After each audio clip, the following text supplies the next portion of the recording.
राष्ट्रवादी Congress party का 8वां राष्ट्रीय अधिवेशन का सफल आयोजन नई दिल्ली के तालकटोरा स्टेडियम में संपन्न हुआ।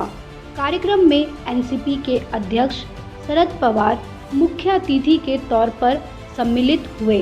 वरिष्ठ नेता प्रफुल्ल पटेल, महाराष्ट्र के पूर्व मंत्री एवं एनसीपी के प्रदेश अध्यक्ष जयंत पाटिल, अजीत पवार, सुप्रिया सुले, छगन भुजबल, वरिष्ठ नेता पीसी चाको, लक्षद्वीप से एनसीपी सांसद मोहम्मद फैजल, राष्ट्रवादी विद्यार्थी कांग्रेस की अध्यक्ष सोनिया दुहन उपस्थित रहे। इस दौरान राष्ट्रवादी युवक कांग्रेस के राष्ट्रीय अध्यक्ष धीरज शर्मा ने अपील की, अगर वर्ष 2024 में नरेंद्र मोदी और बीजेपी को हराना है तो आदरणीय पवार साहिब को ही सम्मिलित विपक्ष की कमान संभालनी होगी, क्योंकि बीजेपी जैसी पार्टी से टकराने के लिए उनके जैसे अनुभवी और ऊर्जावान नेता की ही ज़रूरत है। धीरज शर्मा ने कहा कि आज नफरती विचारधारा से एकजुट होकर लड़ने की ज़रूरत है। आज हर क्षेत्रीय और राष्ट्रीय दल को बीजेपी के खिलाफ एक साथ आने की ज़रूरत है, लेकिन अगर विपक्ष को कोई साथ ला सकता है तो वो है पवार साहब। राष्ट्रवादी युवक कांग्रेस ने आदरणीय पवार साहब से अपील की वो भगवान श्री कृष्ण की तरह विपक्ष के साथी बने और 2024 के चुनावी समर की बागडोर संभाले। इस अवसर पर आदरणीय शरद पवार ने इस सफल आयोजन के लिए राष्ट्रवादी युवक कांग्रेस के अध्यक्ष धीरज शर्मा, राष्ट्रवादी विद्यार्थी कांग्रेस की अध्यक्ष सोनिया दुहन का आभार जताया। आदरणीय पवार साहब ने कहा कि केंद्र की मोदी सरकार तानाशाह की तरह काम कर रही है। आज बीजेपी ने देश को सिर्फ महंगाई दी है, बेरोजगारी दी है। उन्होंने कहा कि शिवाजी महाराज से हमें सीखना चाहिए, वो दिल्ली की गद्दी के सामने नहीं झुके। आज राजनीति में भी इसी मंत्र पर काम करने की ज़रूरत है। उन्होंने कहा कि आज पाकिस्तान, श्रीलंका जैसे देशों में तानाशाही और उसके दुष्परिणाम देख चुके हैं। वहाँ प्रजातंत्र में कुछ लोग ही शासन में रहे और जनता उपेक्षित ही रही है, यानी ये लोकतांत्रिक तानाशाही का तरीका है और आज भारत में भी कुछ ऐसा ही करने की कोशिश की जा रही है। उन्होंने अपील की, आज हर किसी को महात्मा गांधी के बताए पथ पर चलने की ज़रूरत है। आदरणीय शरद पवार ने किसानों का मुद्दा भी उठाया। उन्होंने कहा कि हमें देश के किसानों पर गर्व है। उन्होंने कहा, केंद्र सरकार के 3 काले कानूनों की वजह से किसानों ने एक साथ बहुत दुख सहा, लेकिन एनसीपी हमेशा किसानों के साथ खड़ी रही और आगे भी खड़ी रहेगी। पवार साहब ने महिलाओं के मुद्दे पर भी केंद्र और बीजेपी की सरकारों को घेरा और उन्होंने कहा कि राष्ट्रवादी कांग्रेस ही महिलाओं को उनका हक और सुरक्षा दिला सकती है।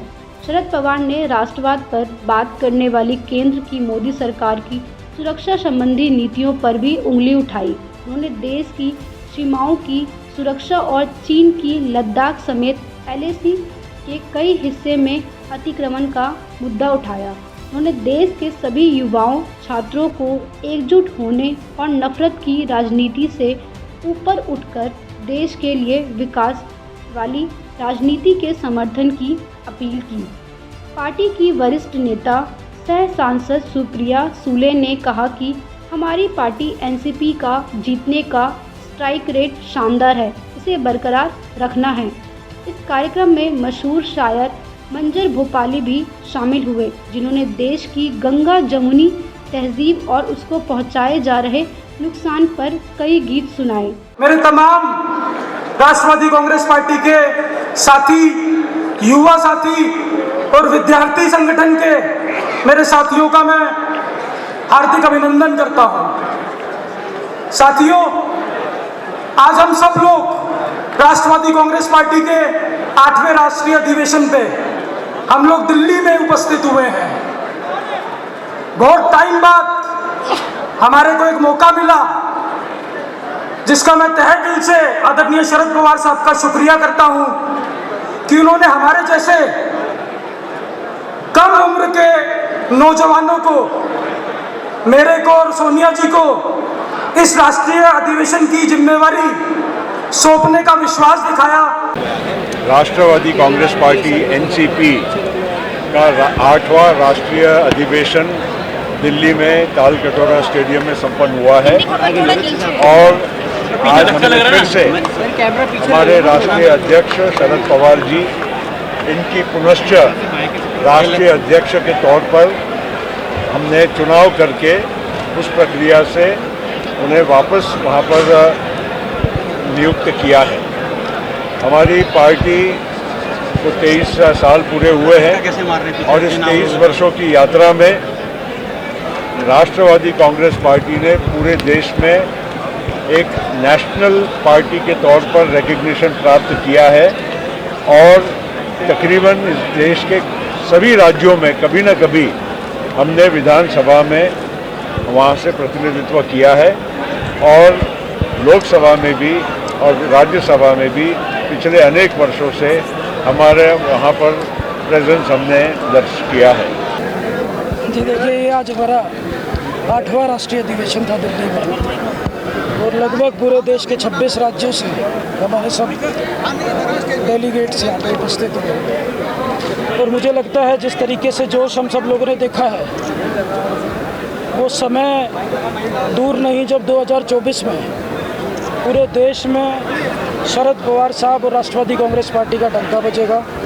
हम लोग तेज़ी से अपने संगठन का विस्तार कर रहे हैं और ये हमारी पार्टी के कार्यकर्ता ही नहीं, देश के सभी लोगों को लगता है कि गुजरात मॉडल तो बहुत देख लिया, अब महाराष्ट्र मॉडल देखने की बारी है। जिस तरीके से देश के केंद्र की सरकार ने बड़े बड़े वादे, बड़े बड़े घोषणा की है, आर्थिक रूप से हम लोग विफल होते जा रहे हैं, श्रीलंका जैसी स्थिति में आते जा रहे हैं। अब मोदी जी पे 2024 में देश की जनता विश्वास नहीं करेगी। अब एक ऐसे नेतृत्व की ज़रूरत है जो सभी विपक्षी दलों को साथ में ले सके, सभी लोगों के साथ में लेके इन सांप्रदायिक ताकतों को उखाड़ फेंकने का काम कर सके और हम सब लोगों को, हमारे सभी कार्यकर्ताओं को और देश के सभी युवाओं को अब ये लगता है कि अब शरद पवार साहब जैसा नेतृत्व की देश को ज़रूरत है और मुझे पूरा भरोसा है सभी विपक्षी दल साथ में आएंगे और 2024 में मिलके इन सांप्रदायिक ताकतों को लड़ने का काम करेंगे,